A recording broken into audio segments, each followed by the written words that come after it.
সবকিছু চুপচাপ ম্যানেজ হয়ে যায়। কেউ শাস্তি পায়, কেউ ফিরে আসে, কেউ বদলায়, কেউ একই রকম থাকে। কিন্তু একটা বিষয় থেকে যায়, একটা দেশের প্রতিনিধিত্ব যারা করে তাদের থেকে এমন আচরণ কি কাম্য?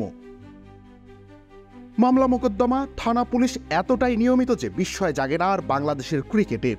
মাঠের পারফরমেন্সের ধারাবাহিকতা নেই, মাঠের বাইরে নেই শৃঙ্খলা। তাসকিন আহমেদের বিরুদ্ধে যা অভিযোগ তা বাকিদের তুলনায় নেহায়েতি নিরীহ।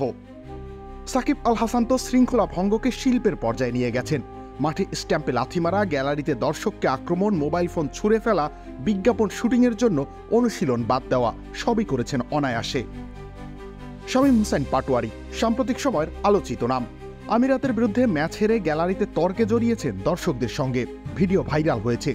একই ব্যক্তির পোশাক আশাক নিয়েও সম্প্রতি বিসিবি অফিসে উঠেছে নিন্দার ঝড়। আগে পরে এমন ঘটনা আরও ঘটেছে। 16 ওয়ানডে আর 10 টি-20 খেলা আরাফাত সানি জেল খেটেছেন নারী নির্যাতন ও তথ্য প্রযুক্তি আইনের মামলায়।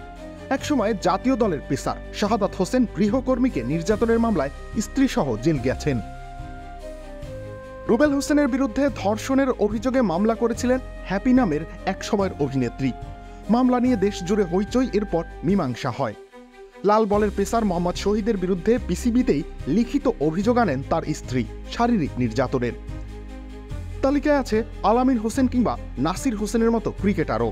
আলামিনের প্রথম স্ত্রী তার বিরুদ্ধে যৌতুকের দাবিতে নির্যাতনের মামলা করেন। নাসিরের বিরুদ্ধে মামলা এখনও চলমান, অন্যের স্ত্রীকে প্রলুব্ধ করে বিয়ে করার অভিযোগে।